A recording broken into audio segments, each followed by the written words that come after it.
Right, just a quick one, look. Sun's just dipping down over there. Over there, look. What I thought I'd do is show you. See it there, look. Beautiful, isn't it? Hey. Right.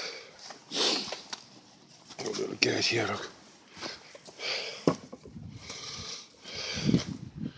Right, this is the car park area where I get dropped off. It's not very big at all. Sunset, as I say, we missed it over back over there where I am. I can't remember if this is what they call the lock or the reservoir, right? But there's this expanse of water, and you go further down there. There's another, which is on the map as a reservoir. It's a natural reservoir. And just do this quickly because show you.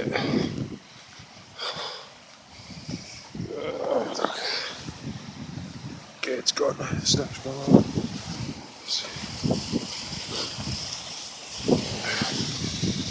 There's a cascading waterfall so far along here without falling in. That's what I'm doing, look. There's a waterfall. And I was down just past that bend there one time. Just testing out the poncho. Because it's open, like, you know what I mean? You can see if it's blowing or not. Right. Right, I'm just going to show you. I'll walk backwards a bit, look. To get the last of that sun. Where I am, the temperature's dropping down a bit. Right. Stone Bridge.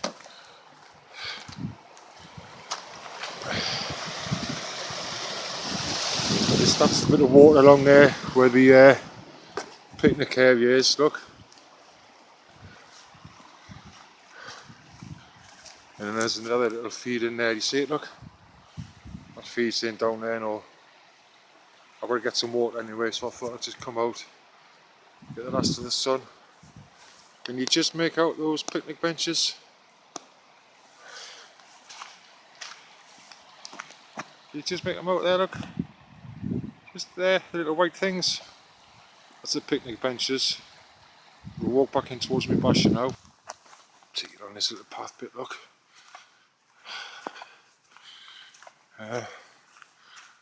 Last of the sun. Right. This little path along here. There's been a lot of rain since, but like I say, the first night I was here, it absolutely lashed it down. I was expecting that. The ground's a bit soft. I've churned up the front of my basher a bit. It should recover alright on it.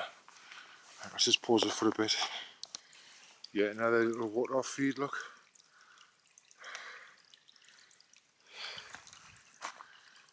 Flowing down. Right, just a few. A little bit closer, like I say, it's not much of a walk at all.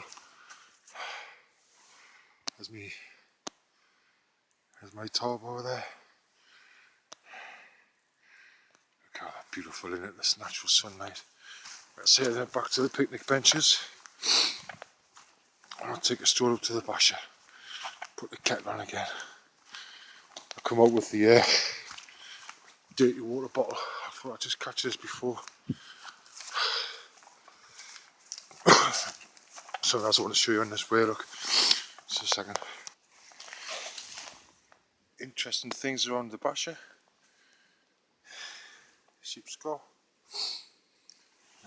There's a lower mandible somewhere. That looks like a leg bone to me. Where's the lower jawbone? I saw it somewhere. There's another leg bone. There you go, look. Looks like the lower right jawbone to me. That there could be a vertebrae, couldn't it? Some sort of leg bone, rib. Could be another bit of backbone vertebrae. Something's had it on it. I thought, look, it's fresh. That's a bag of some sort. Look at that scrape, look. I wonder if the dogs come along. Anyway, bashing my cater. I thought this was a path, it's not really. Maybe a sheep's path.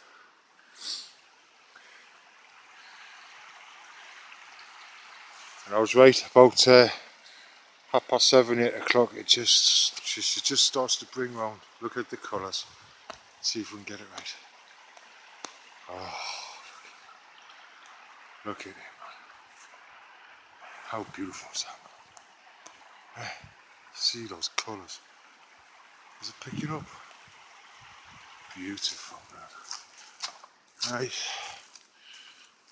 Bundled up, look at one end. Heading back to the Bachelor boat.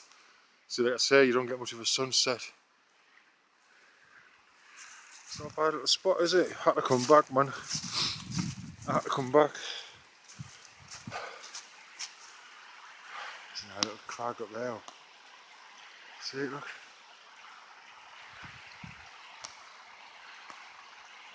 You know, it's, well up here, there's been very little change since prehistoric times. Very little change. You can just imagine, can't you? How wild animals not darting about up here. You probably get some cats up here still, I would imagine. You get Helen and that in there. There's definitely eagles and that I've seen flying about when we've come up. We bring my granddaughter up and we generally take her down by the waterfall, but you know, well, not right there in case she falls in, but around that area. There's this. Love it, man. Had to come back out. Popped up painkillers again this time now. Like I say, I had to ditch off that very lightweight baby bag, knee good. Andes, absolutely no good. ANDES, no good at all. Back to the top end's the only one in that Miltech sort of sippy one. Right, I don't know if I've said this to you before, but the reason why I'm quite heavy on shelter and that, I never used to be, it all depends where I am. I'm West End, west of Scotland now. When I was down the southeast area, I'd never even carry a sleeping bag, man. I'd carry a basher in a kip sheet, a poncho in a kip sheet. That'd be about the maximum. But Scotland, especially the west, rain city. There you go, look. That's what I've heard today. I've seen one car, and that is the road actually, and you get a flash just up there with a. I can't travel too far away from like where I've got to get picked up until because I get pulled. I've got to get pulled off. I'm nowhere as fit as I used to be. I just kind of take the weight, you know what I mean? Up and down hills just does me now. My knees go, my back's shot away. Carry quite a bad back injury as it happens. Never mind. Yeah, plenty of tarps and stuff because it just lashes down the rain. It just gives me an opportunity to either wrap up, keep some kit bone dry, you know what I mean, and the winds. Whew, the winds pick up, man. It's you can get quite leery. But I say never the wrong weather, just the wrong kit, just the wrong clothing. Always take your coat.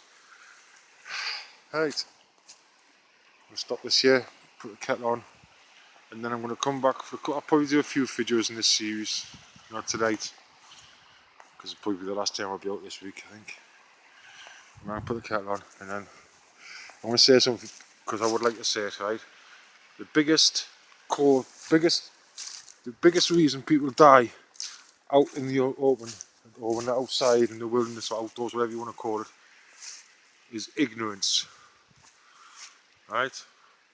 Then it's hypothermia. But ignorance. People will die of ignorance. Being ignorant of the weather, ignorant of the clothing they wear. And I'm just going to remind people who think they're going to go out there in their flip-flops and not take any survival kit type stuff or backup kit, whatever you want to call it, and we're all mad. If you get trapped up somewhere like here's one of these Munros or something, right? And somebody does hear you or see your signal, somebody's got to come pull you off. You're putting at least another 6 guys' lives at risk to come and get you, right? That's fucking inconsiderate and ignorant, right? If you're going to go out, at least put a bloody coat on, all right? Don't put other people at risk just because you can't tie your own shoelaces and you shouldn't be away from your mother's apron. Right there, must be home time. A couple of cars darting back.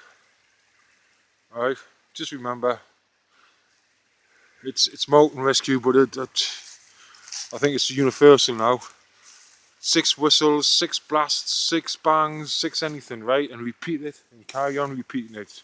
1, 2, 3, 4, 5, 6, spaced out, same amount of time gap. Repeat the signal 6 times, and you keep repeating that. Keep repeating it. Never stop repeating it. And the answer or the recoil to that would be 3. Be 3 shouts or 3 whistles or 3 bangs.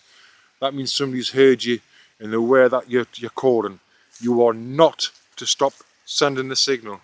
You are not to stop sending that signal until somebody comes up and physically touches you and tells you to stop. Then you rescue. Don't stop signal. But please, I'm not having a pop. Don't be an ignorant sod. Put yourself at risk and others. Take a coat, take some water, take some way of keeping you warm or shelter, you know. So remember, like I said the other day, it doesn't have to be, you don't have to erect a shelter, something to get you out the elements. A body bag's there, good, bin bags, something, use your head. Right, that's me. But don't die of ignorance.